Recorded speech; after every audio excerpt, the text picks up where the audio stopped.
Hi, welcome. My name is Janine Mustafa, and I'm a regional advisor here at Education Abroad program. Today, we're going to be covering Botswana, Ghana, and South African study abroad programs. So I work in the Education Abroad program here at UCSB, and we're located in 2431 South Hall. If you ever need to reach us, we do have open office hours, and we are seeing students in person currently. Okay. Before we get started, I just want to take a quick moment to address the current situation surrounding COVID-19 and its impact on study abroad. I know some students may have some concerns about what studying abroad might look like during a pandemic. But as of now, our programs are proceeding as planned for fall and summer of 2022. We are continuing to monitor the health and safety of our countries and the programs that are in those countries very closely. And we're feeling optimistic that our programs are going to run.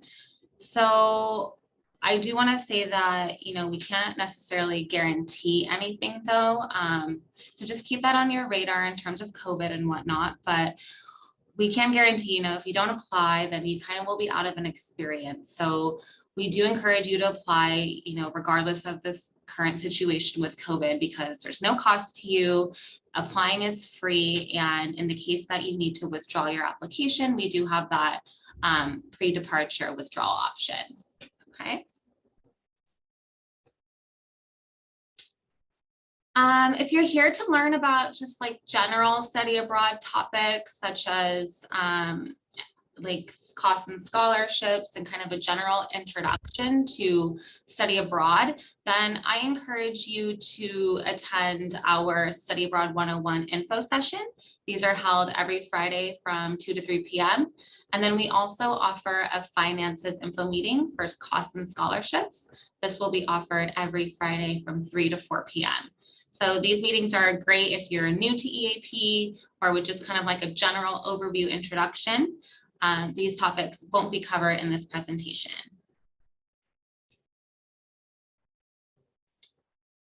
All right, so why study abroad with UCEAP specifically? Some of the benefits I would say is that you're able to remain a UCSB student while you're abroad. You can earn UC units that will ensure that you graduate on time. So another awesome benefit of this too is that if you receive financial aid, all of your aid will transfer and follow with you when you go abroad. There's also many opportunities to do an internship or research abroad, as well as fulfill major, minor, or GE requirements that are necessary for you to graduate on time. A great thing about our programs too is that we always have support staff abroad that can help you if you have any concerns or need help while you're abroad.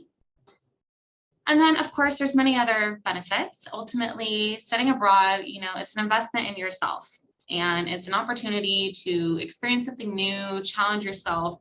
There's a lot of things that you can learn outside of the Isla Vista bubble. And ultimately, if you're interested in like learning a language, let's say, this is a great way to become fluent in one.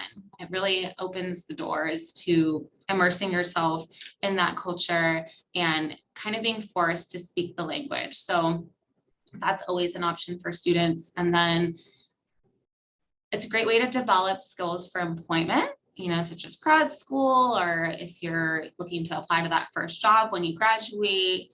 And in general, it just kind of gives you life skills in terms of being more patient and flexible and being able to adapt.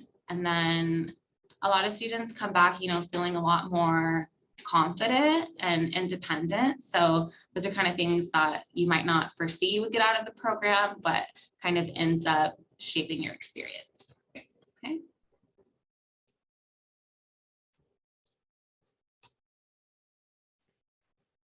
So when you're picking a program, there's a few guidelines that I want you to focus on as we go through our slides.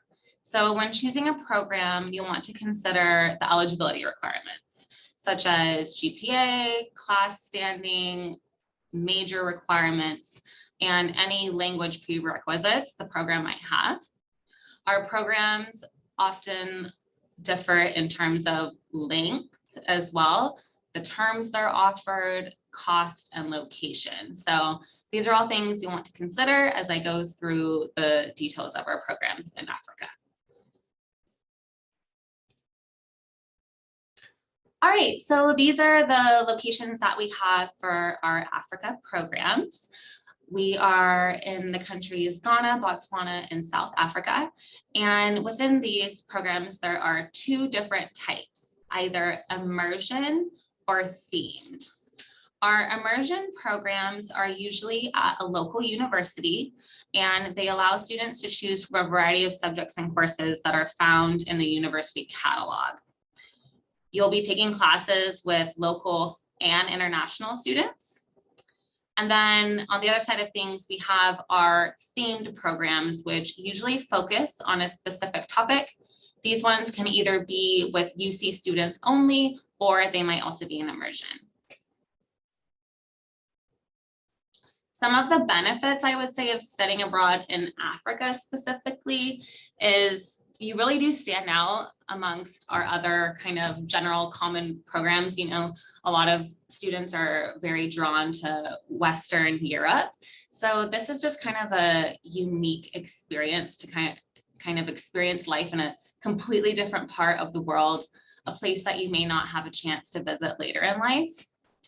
And the study abroad experience, you know, it's very culturally immersive, and it still allows you to take classes in English. So you kind of get the best of both worlds. And then as you can see here on our slide, these are the programs broken down by type in terms of immersion and themed. All right, so first I'm going to discuss the University of Ghana. So this is a great option for students who want an experience that is different and immersive, yet still allows them to take their classes for their major in English.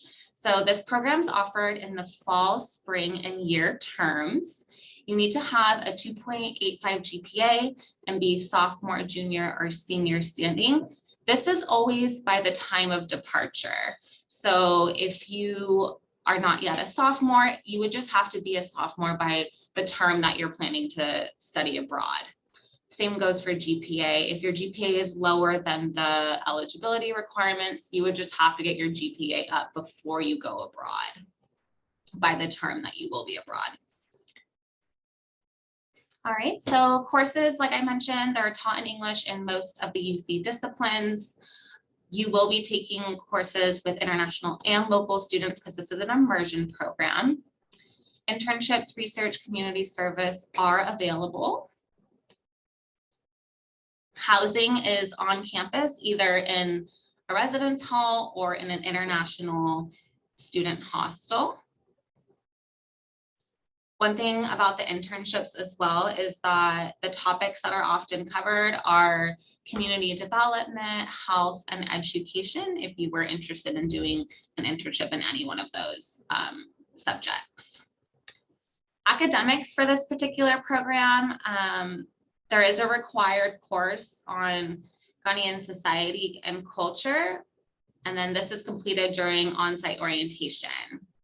Students typically take about 6 to 7 courses per semester, and this is including a society and culture course.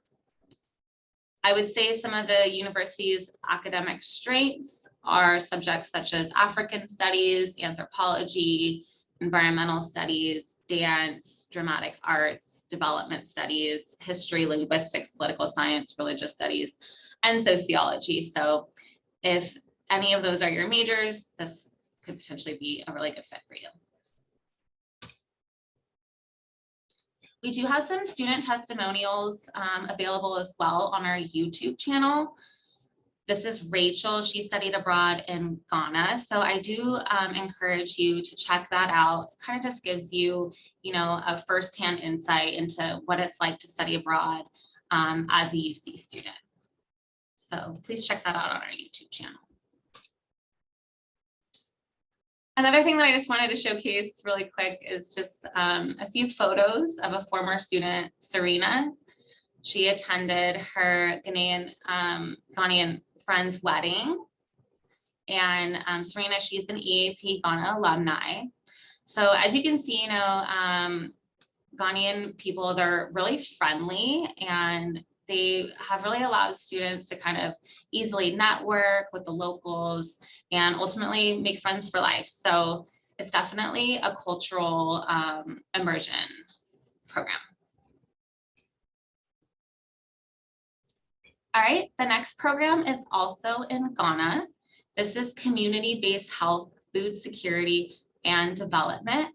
This is a 6-week themed summer program, and it's designed for UC students only. So you would not be taking classes with local students from Ghana. There's a 2.5 GPA requirement, and you must be a sophomore, junior, or senior by the time of departure. There will be 2 required courses, the Society and Culture, as well as Global Health and Global Food. And this includes 100 hours of service in various regions of Ghana. The housing is with international students, either in hostel or a local guest house. Housing, I suppose it varies by location. And I believe the hostel is about a 20-minute walk to campus. In terms of the program structure, students begin at the University of Ghana campus with the Ghana Society and Culture course. This is a 2-week intensive course. Then you will partake in a series of intensive seminars. These are co-taught by University of Ghana faculty and leading medical practitioners in Accra. So in this portion of the program, you'll work to improve the lives of those in Ghana. So learning about providing basic healthcare and hygiene, developing sustainable food and ecological practices, providing access to clean water and so forth. Ultimately improving the lives of those who live in Ghana. So really, really cool opportunity there. They even have a relationship with working with West Africa AIDS Foundation is also part of that segment. So following these seminars, you'll undertake 2 weeks of hands-on experience and complete community service in the Volta and Brong Ahafo regions outside of Accra. So each region provides unique insights into the rural communities of Ghana. And then the last part of this program is you'll return to Accra and you'll have the opportunity to kind of reflect, write up what you've learned, and share and process your experiences. So a final report and presentation is your final, essentially, and what completes the program. All right, so that's community-based health, food security, and development in Ghana. Next, I'm going to discuss the University of Cape Town in South Africa. So this is an excellent program for students who want to study at one of the top universities in Africa and still take courses in their major taught in English. So this is an immersion program, meaning that you'll be taking classes again with local and international students. It's offered during fall and spring semesters only. You must have a 3.0 GPA, be a junior or senior. There are internships, research, and community service available in this program. And then I guess they're known for their organizations and like sports clubs. There's a lot of potential for campus and student involvement. For housing, you'll have an option from a shared apartment or house near campus with international and UC students. In terms of academics for this program, they offer a full curriculum of courses in humanities, social science, natural and physical sciences, engineering, economics, and business administration. The university is divided into 6 faculties, and students need to take at least 1 to 2 courses from whichever faculty they're admitted to. So whether you choose commerce or engineering and the built environment, there's health sciences, humanities, law, science, etc. That's what you would need to take the 1 to 2 courses from. One thing to note too is some science courses include field work, and then you're required to take 3 to 4 courses total. A lot of our programs too that I should mention, they do provide on-site support, and they typically have some type of UCEAP academic liaison that can support you while you're abroad.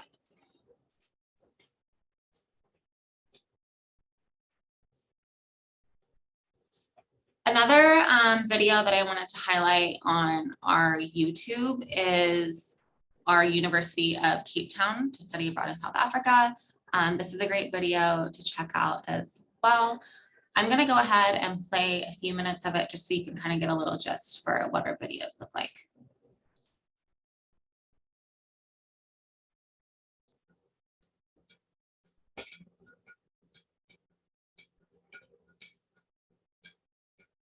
I chose South Africa specifically because I'm a politics major, so I'm really interested in the post-apartheid political structures of South Africa and how those parallels might exist, both in the US and Cape Town. So yeah, it was a perfect place to explore that. And I chose South Africa because it's a very different place. Not many people go there, not many STEM students go there.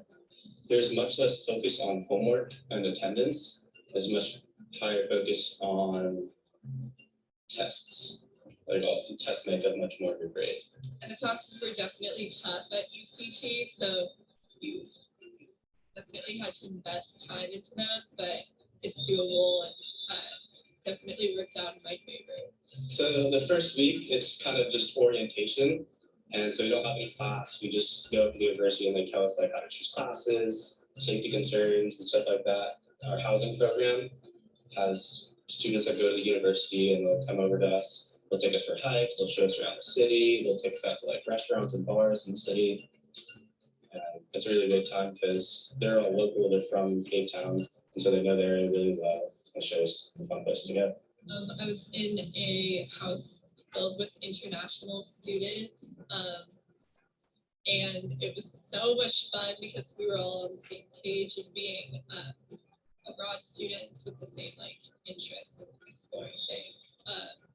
So loved the setup. I had my own little loft. It was a single. I was in a house. It wasn't a homestay. We weren't staying with family. It was just me and 3 other people. Some UC students, some other students. And it was right next to campus. It was a beautiful house, really big, huge backyard. It was a great place. It's a very beautiful campus. It's up on the mountain and it overlooks the entire city. And then above the campus is Devil's Peak, which is one of the biggest mountains in the area that you can go hike up. So straight from campus, you can leave to go on a hike. On-campus food options, I liked them a lot better there than here just because of how affordable everything was. In between classes, I could grab 3 samosas for $1. Wallet theft and phone theft is very huge there. So you have to be very careful whenever you go out to restaurants or bars. When we first got there, we had a few staff members just come greet us, give us advice on safety, kind of just invite us into the city. And it kind of allowed us to explore it for ourselves without fear, with some type of confidence. Not only were these people important for allowing us to feel comfortable and safe when we're in this completely new country, but they were also became more friends for me. Uber is really big there.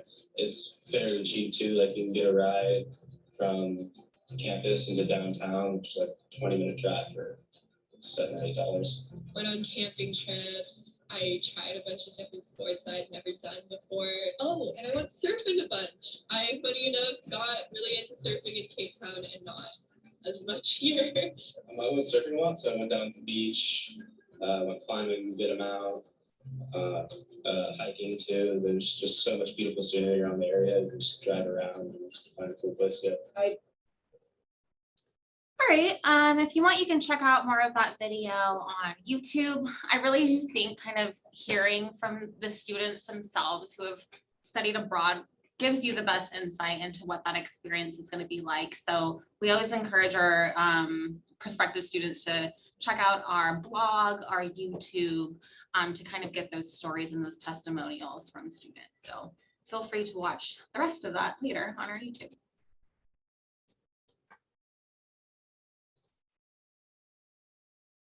All right, the next program is the Summer Global Internship in Cape Town, South Africa.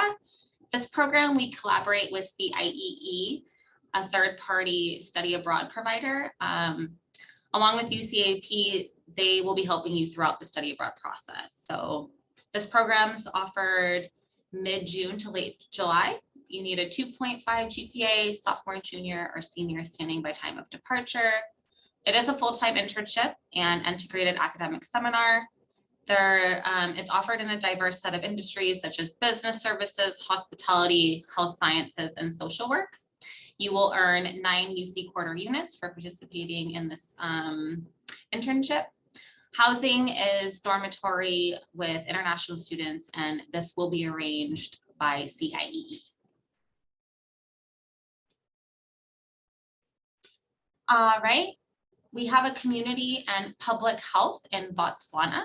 This is an immersion and themed program. It's ideal for adventurous science and liberal arts students. So it is immersion, meaning you'll be taking classes with local and international students. It's offered only during the fall semester. You must have a 2.75 GPA, and then this one is open to sophomore, junior, seniors, or grad students. This is also a CIEE program, and internships are available. Some of the unique opportunities in Botswana is, Botswana is located in the city of Gaborone. This is one of Africa's fastest growing capital cities, where kind of traditional culture intersects with global economics and kind of other modern influences like social media. So Botswana is also known for its diverse wildlife and ecosystems. So it's a great destination for those interested in conservation, environment, and ecology. And then, gain African perspectives on current topics through university courses taught by local and international faculty members. You'll also get a chance to kind of familiarize yourself with Southern Africa, that region, its preservation initiatives, and resource development. So lots of really cool internship, research, and volunteer opportunities available. The housing situation is primarily residence halls on campus. And then for homestay, there are a limited number of those available. The academics for community and public health, they focus on health science and environmental sciences, biology. There's opportunities for service learning in the field. And then Setswana language study is required in this program. So you'll start out with a Setswana language and culture class.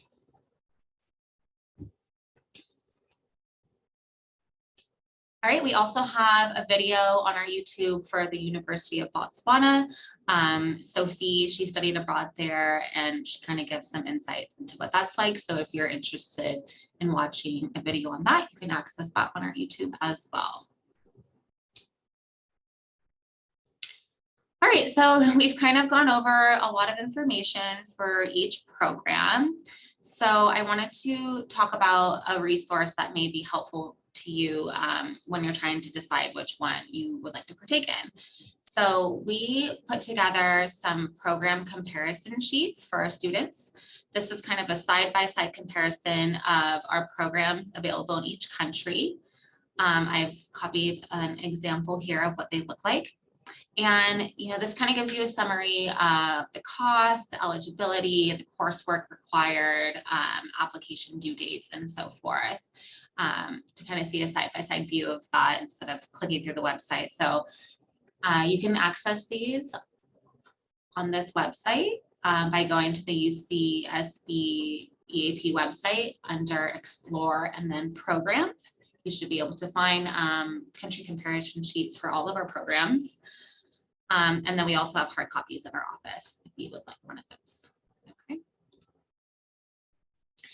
If you're trying to find the academic information that I've mentioned today, you'll want to go to the UCEAP website and select the program that you're interested in and go to the academics tab. If it's a host university, there'll be links to the course catalog. And then we strongly encourage you to check out our UCEAP course catalog and campus credit abroad. These give you insights into what courses students have taken in the past for these programs. We're not going to go into detail about finances like I mentioned, but I do want to talk real quick that, financial aid does apply. So whether you get grants, loans, scholarships, they all travel with you while you're abroad. Study abroad scholarships are available, many specific to students who are studying abroad in a foreign language or for an entire year, or kind of somewhere that's off the beaten path, not Western Europe. So something to consider if you're looking for funding. Another thing to consider is non-resident fees, and then the UC ship fees that you still potentially will need to pay for the UC ship when you're abroad, just at a reduced rate. And then if you are from out of town, be sure to look at the cost for that, because it is quite a difference in terms of the price if you are a non-resident. Okay. We also have a flyer for scholarships that you can access. I also recommend, if you have specific questions about like financial aid or anything like that, we do have a financial aid liaison who works directly with the Education Abroad office. Her name is Georgina, and you can contact her here at Financial Aid EAP at sa.ucsb. Okay. And then, like I mentioned, of course, we have the costs and scholarships and meetings held every Friday.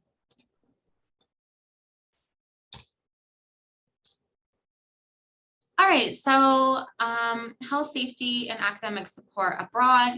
Health and safety concerns are taken very seriously with EAP. This is our first concern. UCEAP, we're really good about monitoring small local protests to large international events around the globe. So we do have safety protocols in place at our program locations, and we do want to ensure students that if a program is ever considered unsafe, the program will be canceled when needed.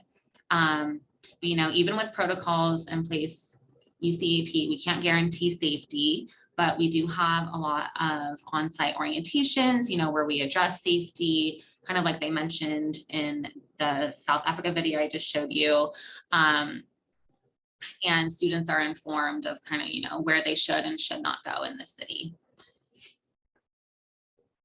And then there's also on-site staff support available. If you ever need help with cultural adjustment, if you're feeling homesick or have questions about registration, your housing, safety, and so forth. Okay. So there's a few steps that I recommend you take if you're thinking about applying to one of our programs. Number one, research. Like, you really do want to dive deep into these programs and, see what is going to be best suited for your academic goals and professional goals, essentially. Look at your degree, look at your requirements that you have left, and see if these programs will be able to fulfill that. Or, if you're done with your major, great, you can take all GE courses when you're abroad or electives. Check out the application deadlines. So if you're thinking about going abroad, let's say summer or fall 22, we are recruiting for those terms now. So students often apply, I would say 9 months in advance. So a lot of the deadlines are coming up in January and February. So you definitely want to check that out. All of the deadlines are listed on the UCSB EAP website under Apply. You can see the deadlines listed there. Also talk to your academic advisors, whether that be your major advisor, your college advisor, or us, the Education Abroad advisors. I think, talking to us and getting your questions answered just really helps alleviate some of the stress in the whole application process. Also, if you don't have a passport, that should be the first thing you do, actually. Passports are extremely delayed right now, taking up to 4 months to order one, and I believe 12 weeks if you need to renew. So we do have reserved appointments at the Rec Cen if you're interested in applying for a passport there. Okay. Also, I encourage you to attend more info meetings. Like I mentioned, we have our Study Abroad 101, our costs and scholarships. If you're kind of beyond that point and you already have started your application, we also have application workshops where we can help you fill that out on site. And then, yeah, complete your application and feel free to reach out to us if you have questions about it. You will need to create an account in the UCEAP portal. Here's the list of deadlines for each country and then the term that it's associated with. So keep that on your radar. They are going to be coming up here pretty quick, you know, with the holidays and everything. It's going to creep up on us, I think. So if you're interested in applying, a good thing is that none of these programs are impacted. So you probably have a pretty good chance about getting it. So yeah, if you have any questions, you can contact us.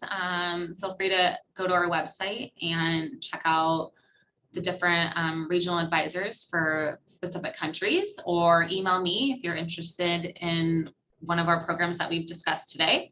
I also have open office hours listed here, Monday, Tuesdays, and Thursdays. So you can always sign up on our website through our QLS system.